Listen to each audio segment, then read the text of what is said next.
Doctor Yunus সরকারের সর্বশেষ চেষ্টা, টান টান উত্তেজনা, আর মাত্র কয়েক ঘন্টা, এখন আর কয়েকদিন বললে ভুল হবে, লেস দেন 24 ঘন্টা। আমি যখন আলোচনা করছি তখন থেকে এই 24 ঘন্টা জোরালো চেষ্টা করছে বা করবে প্রফেসর ইউনূস।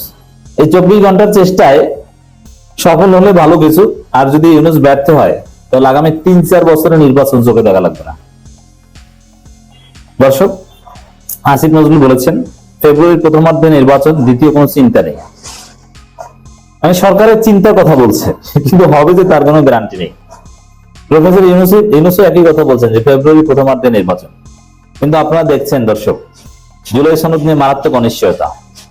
অনেকগুলো দল জানিয়েছে এইটা না হলে আমরা সাইন করবো না, আর রাজনৈতিক দলগুলো সাইন না করলে জুলাই সনদ সেটা হবে বালের জুলাই সনদ। এদিকে কি করবে? জামাত, চরমনাই, এনসিপি বেঁকে বসেছে, বিএনপির মিত্ররাও অনেক বেশিরভাগ দল বেঁকে বসেছে। এখন জুলাই সনদ সাইন করতে রাজি শুধু বিএনপি, মানে বর্তমান এই স্ট্রাকচারে। তবে হ্যাঁ, জামাত, চরমনাই, এনসিপির দাবি মেনে নিলে তারা সাইন করবে। মানে একটা অনিশ্চয়তা। মিটিং করেছিলেন, কিন্তু মিটিং করেও কোনো সমাধানে পৌঁছাতে পারেননি।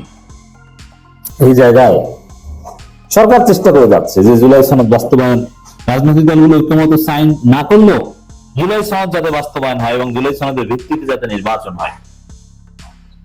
এই জন্য সরকারের পক্ষ থেকে শেষ চেষ্টা, এই জুলাই সনদ কেন্দ্রিক এখন যে চেষ্টা, এইটা এই জায়গায় সফল হলে নির্বাচন হবে, নইলে নির্বাচন হবে না। জুলাই সনদ ব্যর্থ করে কোনো নির্বাচন হবে না। সাপোজ যে পলিটিক্যাল পার্টিগুলো এক হলো না, প্রফেসর ইউনূস কোনো যৌক্তিক সমাধান চাপিয়ে দিতে পারলো না, তাহলে কি হবে?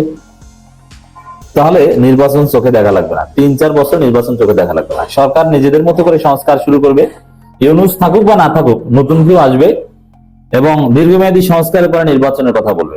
তার আগে কোনো নির্বাচন হবে না। এটি হচ্ছে ফাইনাল। কি ঘটছে দেখেন দর্শক, আসিফ নজরুলের বক্তব্য, নানান বিষয়ে কথা বলেছে। অন্তর্বর্তী সরকারের আইন, বিচার ও সংসদ বিষয়ক উপদেষ্টা ডক্টর আসিফ নজরুল বলেছেন সরকার ফেব্রুয়ারি প্রথমার্ধে জাতীয় নির্বাচন অনুষ্ঠানের ব্যাপারে বদ্ধপরিকর। এ নিয়ে দ্বিতীয় কোনো চিন্তা তাদের নেই। হ্যাঁ, বদ্ধপরিকর, চায়, কৃতজ্ঞ, সব ঠিক আছে, কিন্তু হবে যে এই গ্যারান্টি কেউ দিতে পারে না। বরং অনেকে ধরে নিয়েছে যে ফেব্রুয়ারি প্রথমার্ধে নির্বাচন হবে না। এখন ফেব্রুয়ারি প্রথমার্ধে নির্বাচন না হলে কি করবে? কার উপর দায় চাপাবে? কার উপর দায় চাপানো যায়? এখন এই লাইন নাকি খুঁজছে অনেকে, যে জামাতের আন্দোলনের উপর দায় চাপানো যায় কিনা, এনসিপি শাপলা প্রতীক নিয়ে জটিলতার উপর দায় চাপানো যায় কিনা, জুলাই সনদ নিয়ে বিএনপির ঘাটতারামির উপর দায় চাপানো যায় কিনা, এইগুলো নিয়ে আলাপ আলোচনা হচ্ছে। কিন্তু ফেব্রুয়ারিতে নির্বাচন হবে না, এটা অনেকে এখন বিশ্বাস করতে শুরু করেছে। সরকার চেষ্টা করছে, সরকার প্রমাণ করবে যে আমরা আন্তরিক ছিলাম, কিন্তু হয়নি, অমুক অমুকের কারণে, পলিটিক্যাল পার্টিগুলোর কারণে হয়নি। হ্যাঁ, এই পলিটিক্যাল পার্টিগুলোর উপর যদি দায় চাপানো যেতে পারে তাহলে একটা গোষ্ঠী জিতে যাবে। তাহলে ওই পলিটিক্যাল পার্টিগুলো আবার নির্বাচনের কথা বললে পিটিয়ে তাদের পাশা লাল করে দেওয়া হবে। কারণ সরকার জোরালোভাবে বলতে পারবে যে আমরা সিরিয়াসলি ফেব্রুয়ারি প্রথমার্ধে নির্বাচন চেয়েছি, আমরা অনার ছিলাম, দৃঢ় প্রতিজ্ঞ ছিলাম, কিন্তু তোমাদের ঘাটতারামির কারণে পারিনি। এখন আসলে নির্বাচনের কথা বলতে চুপ করে বসে থাকো। তখন মির্জা ফখরুলের জীবদ্দশায় নির্বাচন দেখা লাগবে না, 3-4 বছরে নির্বাচন হবে না। এখন এই রাজনৈতিক দলগুলো ঘাটতারামি করলে তারপরে কি করতে হবে, এটা কিন্তু সরকার ঠিক করে ফেলেছে।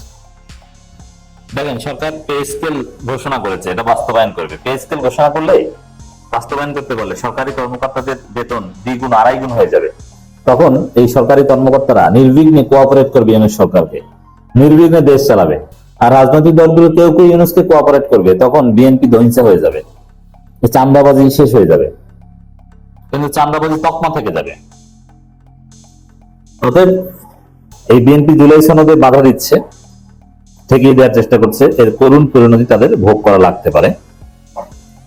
তিনি একই সঙ্গে উপদেষ্টাদের নিয়ে হওয়া সমালোচনায় গণতান্ত্রিক উত্তরণ হিসেবে আখ্যায়িত করেছেন এবং জুলাই সনদে সব রাজনৈতিক দলের স্বাক্ষর করার ব্যাপারে আশাবাদ ব্যক্ত করেছেন। এখন পর্যন্ত সেই চেষ্টাই করে যাচ্ছেন। নানান ইনফরমাল মিটিং, 24 ঘন্টা অনেক মিটিং হবে, জামাত, এনসিপি কে কনভিন্স করা, চরমনাইকে কনভিন্স করা, কিন্তু তারা এখন পর্যন্ত দেখে বসেছে এইটা না হলে আমরা সাইন করবো না। নোট অফ ডিসেন্ট সহ সাইন করবে না অনেক দল। নোট অফ ডিসেন্ট মানে এই যে বিএনপি নোট অফ ডিসেন্ট দিয়ে যে অপরাজনীতি করছে, এটার জন্য একদিন তাদেরকে রিমোর্স করতে হবে। জামাতের পটুয়াখালীর জেলা আমির বলেছেন একদিন, এখন যদি পিয়ার পদ্ধতি বাস্তবায়ন না হয়, একদিন বড় দলগুলো পিয়ার বলে কান্না করবে, যেরকম তত্ত্বাবধায়ক সরকার বলে কান্না করছেন ওইরকম। রাইট, বিএনপিকে সেটাই করতে হবে। তিনি একই সঙ্গে উপদেষ্টাদের নিয়ে বিভিন্ন সমালোচনা, হ্যাঁ এটা ভালো, উপদেষ্টাদের নিয়ে সমালোচনা হওয়া ভালো। আরো নানান বিষয়ে আসিফ নজরুল কথা বলেছেন। বিচার বিভাগীয় সংস্কার অন্যতম গুরুত্বপূর্ণ প্রস্তাব, সুপ্রিম কোর্ট সেক্রেটারিয়েট গঠন নিয়ে তিনি এটা নিয়ে আলাদা আলোচনার দাবি রাখে যে এটা ম্যাচিউর সিদ্ধান্ত কিনা। তবে এটা গঠন হবে, এটা বিচার বিভাগীয় সংস্কার কমিশন অন্যতম প্রস্তাব ছিল। প্রধান বিচারপতির সংস্কার ভাবনার মধ্যে এটা আছে। আমরা এই লক্ষ্যে অনেক দূর কাজ করেছি, কিছু বিষয় এখনো কিছু মতভিন্নতা আছে, সেটা নিয়ে আরেকটু আলোচনার প্রয়োজন রয়েছে। তিনি আরো জানান, কয়েক সপ্তাহের মধ্যে আইনটি উপদেষ্টা পরিষদে পেশ করব।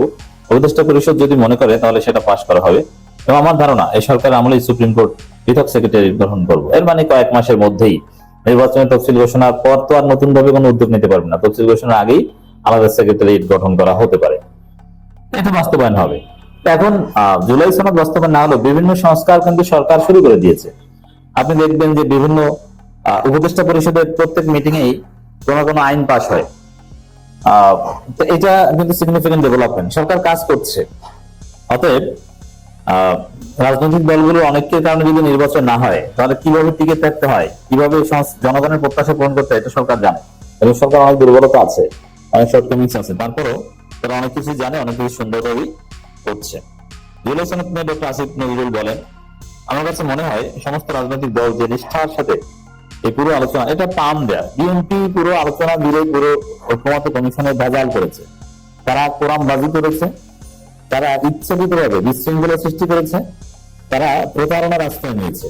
তারা উপরে উপরে বলে যে আমরা এটা সংস্কার চাই, আসলে তারা সংস্কার চায়। উপরে উপরে তারা গণভোটে আগের অবস্থান থেকে নাকে খত দিয়ে সরে এসে গণভোট মেনে নিয়েছে, কিন্তু আসলে তারা গণভোট চায় না। তারা জাতীয় নির্বাচনের দিন গণভোট চাওয়ার মতো দাবি করে একটা বিশৃঙ্খলা সৃষ্টি করতে চায়।